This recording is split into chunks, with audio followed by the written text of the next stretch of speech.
Hello प्यारे बच्चों, कैसे हैं आप लोग। मैं कृष्णानंद एसके ऑनलाइन क्लासेस में कक्षा 10 के भौतिक विज्ञान को शुरू करने जा रहा हूं। यह वीडियो जितनी कक्षा 10 के बच्चों के लिए उपयोगी एवं लाभदायक है उतनी ही कक्षा 11 तथा 12 के बच्चों के लिए भी होगा। हमने देखा है कि कक्षा 11 तथा 12 के बच्चों को फिजिक्स बहुत हार्ड एवं कठिन विषय लगता है। हालांकि मैं मानता हूं कि भौतिक विज्ञान एक आसान सब्जेक्ट है, लेकिन किन कारणों से आपको कठिन लगता है। जब हम इस बात को जानते हैं कि उनकी जो बेसिक नॉलेज है छोटी क्लासों में, जो उनकी जो बेसिक नॉलेज है छोटी क्लासों में नहीं हो पाती है, और जो जानकारी होनी चाहिए वो जानकारी नहीं हो पाती है। तो इसी के लिए बता रहा हूं कि जितनी यह वीडियो कक्षा 10 के बच्चों के लिए उपयोगी होगी उतनी ही कक्षा 11 तथा 12 के बच्चों के लिए भी होगा। और मेरा प्रयास रहेगा कि मैं हर कंटेंट को ध्यान में रखते हुए आपको समझाऊं और बताऊं। इस समय तो आप लोग देख ही रहे हैं कि आजकल लॉकडाउन का समय चल रहा है, ना तो स्कूल जाने का मौका मिल रहा है और ना ही कोचिंग जाने को मौका मिल रहा है। जिनके बाद जिनका एकमात्र पढ़ाई का जरिया है या माध्यम है वो ऑनलाइन क्लासेस ही है। तो हम शुरू करते हैं कक्षा 10 के फिजिक्स का पहला चैप्टर, प्रकाश, परावर्तन तथा अपवर्तन। हाँ तो बच्चों, भौतिक विज्ञान का पहला चैप्टर प्रकाश, परावर्तन तथा अपवर्तन। भौतिक विज्ञान का पहला चैप्टर प्रकाश, परावर्तन तथा अपवर्तन है, जो एनसीईआरटी के बुक में है। जो एनसीईआरटी के बुक में है प्रकाश का परावर्तन तथा अपवर्तन। तो हम क्लास शुरू करते हैं। सबसे पहले जानते हैं प्रकाश। ठीक है बच्चों, सबसे पहले जानते हैं हम लोग प्रकाश। प्रकाश होता क्या है? प्रकाश वास्तव में एक प्रकार की ऊर्जा है। जैसे हमने छोटी क्लासों में पढ़ा है, गतिज ऊर्जा, स्थितिज ऊर्जा, ध्वनि ऊर्जा, तमाम ऊर्जा हम लोग पढ़े हैं। उसी प्रकार एक प्रकाश ऊर्जा है। प्रकाश को वास्तव में देखा जाए तो एक प्रकार की ऊर्जा है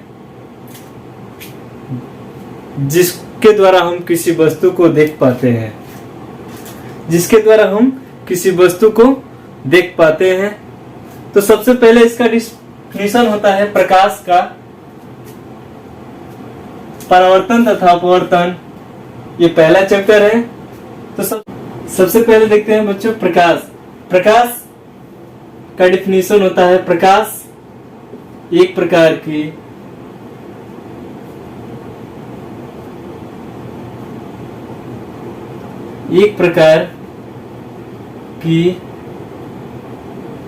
ऊर्जा है जिसके द्वारा हम किसी वस्तु को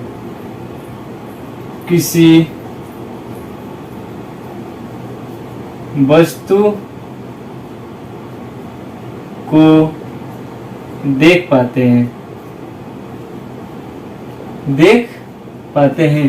प्रकाश एक प्रकार की ऊर्जा है जिसके द्वारा हम किसी वस्तु को देख पाते हैं। प्रकाश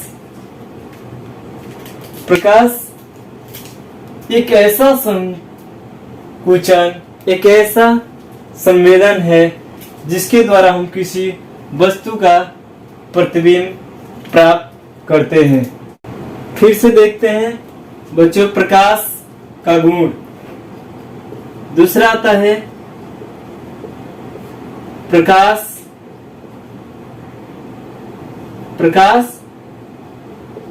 का गुण। तो बच्चों हम जानते हैं प्रकाश का गुण।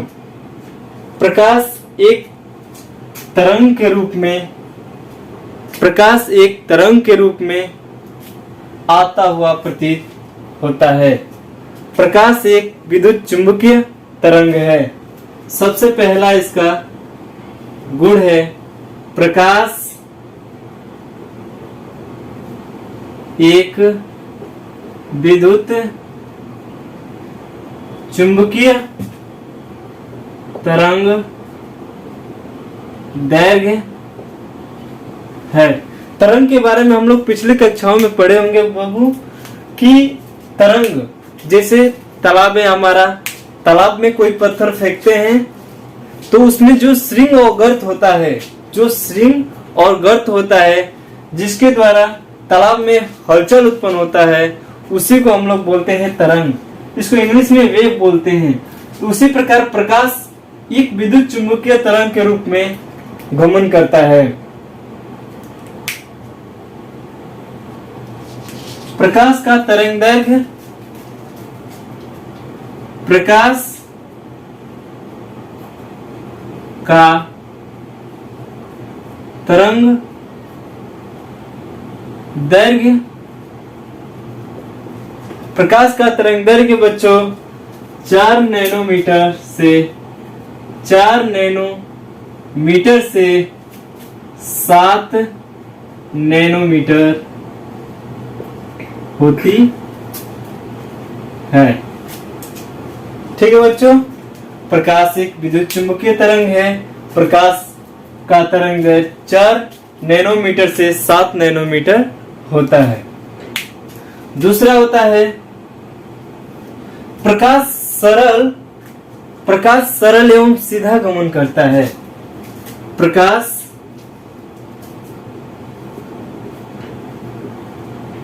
सरल एवं सीधा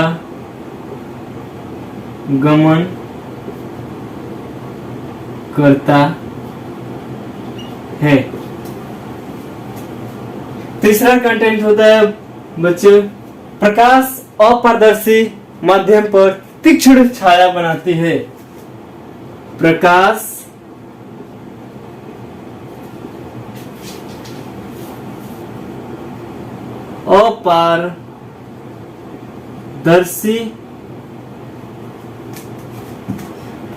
अपारदर्शी माध्यम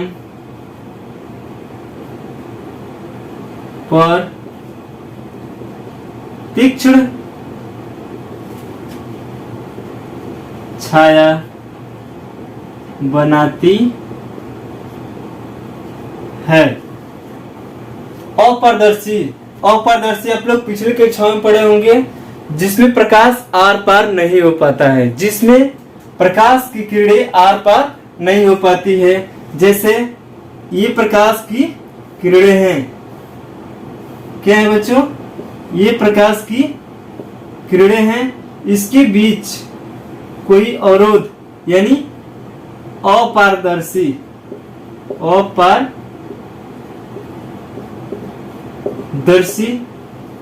अवरोध उत्पन्न हो रहा है। क्या उत्पन्न हो रहा है? अवरोध। तो इसका जितना एरिया है इस माध्यम का, वो इतना क्या पड़ जाता है? छाया पड़ जाता है। इसीलिए कहा गया है प्रकाश अपारदर्शी माध्यम पर तीक्ष्ण छाया बनाती है। ठीक है बच्चों, फिर देखते हैं प्रकाश के संदर्भ में वस्तुओं के प्रकार। प्रकाश के संदर्भ में वस्तुओं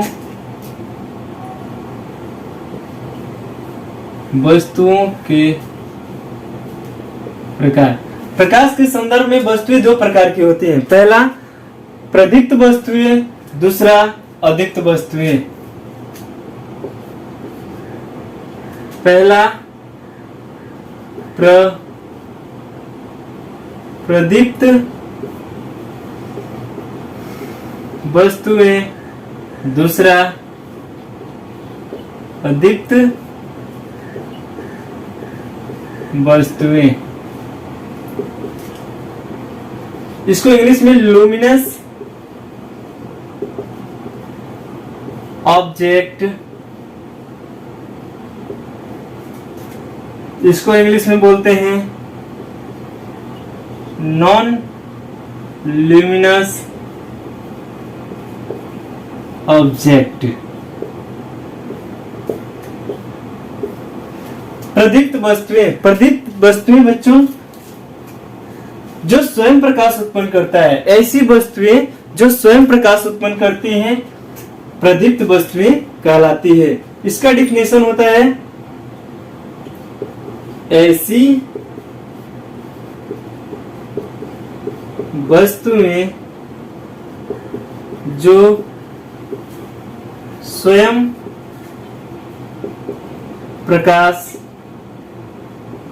प्रकाश उत्पन्न करती हैं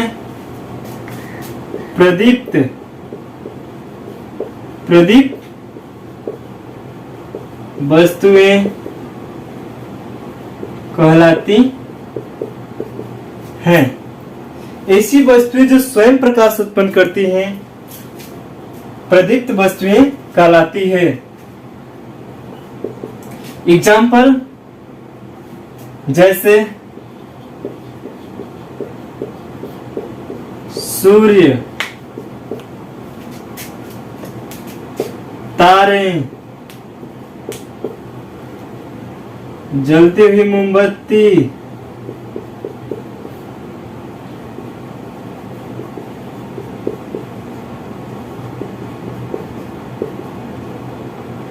आदि।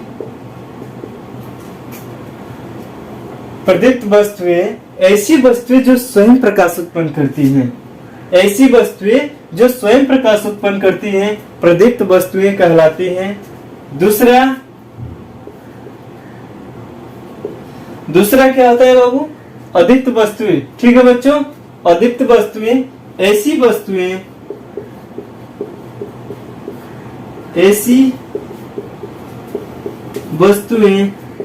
जो स्वयं प्रकाश उत्पन्न नहीं करती है अदीप्त वस्तुएं कहलाती हैं। बहुत साधारण सा डिफिनेशन है। ठीक है बच्चों, अदीप्त वस्तुएं ऐसी वस्तुएं जो स्वयं प्रकाश उत्पन्न नहीं करती हैं, ऐसी वस्तुएं जो स्वयं प्रकाश उत्पन्न नहीं करती हैं उसे अदीप्त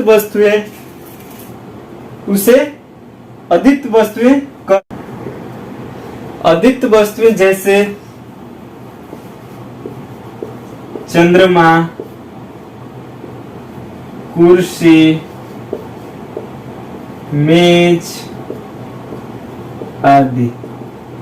ठीक है बच्चों, ऐसी वस्तुएं जो स्वयं प्रकाश उत्पन्न नहीं करती हैं अदीप्त वस्तुएं कहलाती हैं, जैसे चंद्रमा, कुर्सी, मेज आदि। ठीक है बच्चों, तो देखते हैं, हम जान गए प्रकाश के गुण और प्रकाश के संदर्भ में वस्तुएं कितने प्रकार की होती हैं इसके बारे में हमने अभी जानकारी अध्ययन किया है। फिर से देखते हैं प्रकाश का परावर्तन। ठीक है बच्चों, प्रकाश का परावर्तन, रिफ्लेक्शन ऑफ लाइट। ठीक है बच्चों, प्रकाश का परावर्तन, इसके नाम से ही मालूम चल रहा है प्रकाश का परावर्तन, लौट कर आना। क्या है? जैसे हमने फुटबॉल को लिया, किसी दीवार पे मारा तो फिर वो वापस लौटकर उसी माध्यम में आता है। उसी प्रकार ये होता है प्रकाश कोई चिकना या पलिश तार माध्यम पे पड़ता, फिर टकरा कर फिर उसी माध्यम में वापस लौट आता है। उसी घटना को प्रकाश का परावर्तन कहते हैं।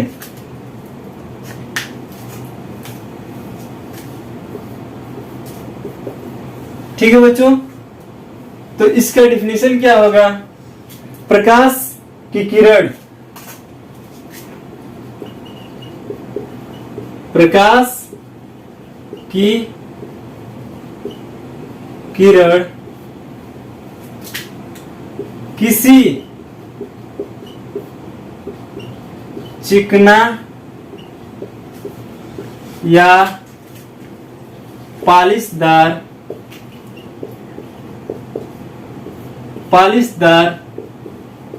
माध्यम से टकराकर प्रकाश की किरण किसी चिकना या परिस्तार माध्यम से टकराकर फिर उसी मार्ग में वापस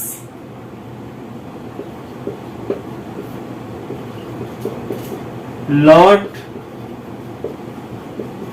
आती है। इसी घटना को प्रकाश का परावर्तन कहते हैं। प्रकाश की किरण किस, ठीक है बच्चों, ये कोई माध्यम हो गया। क्या हो गया? कोई माध्यम।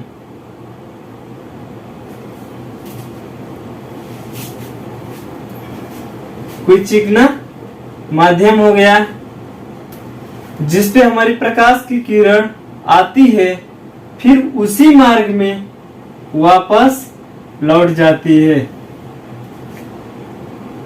आती हुई किरण, ये जाती हुई किरण। आती हुई किरण को बोलते हैं आपतित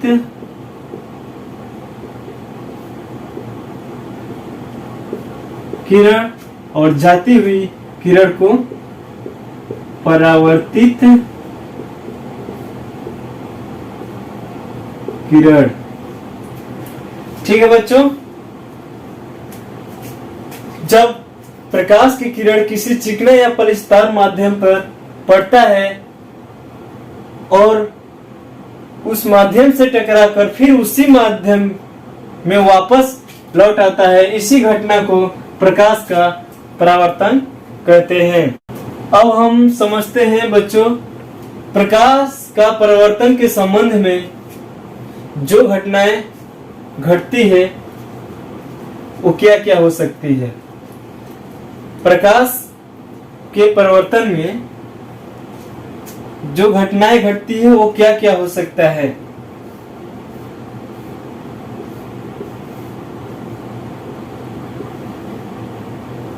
क्या क्या हो सकता है? ये प्रकाश की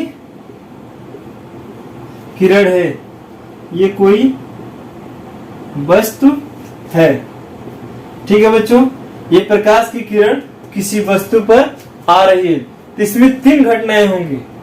पहला, इसमें 3 घटनाएं होंगी। पहला, अवशोषित,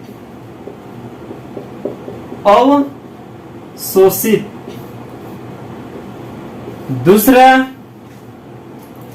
परावैगनी,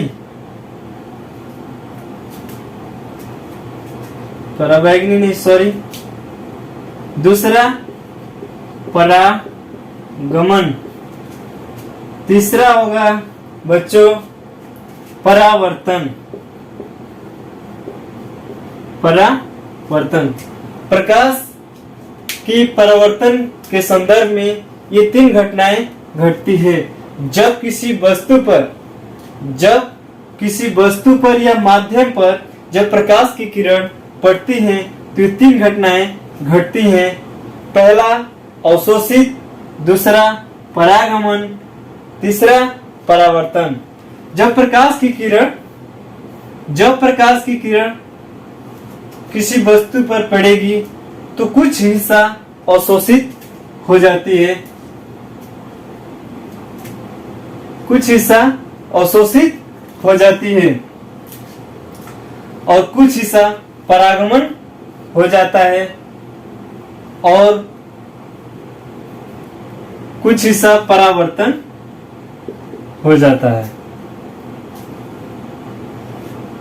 जब प्रकाश की किरण किसी वस्तु पर, वो ऑब्जेक्ट पर निर्भर करता है, वो ऑब्जेक्ट आपका किस प्रकार का है।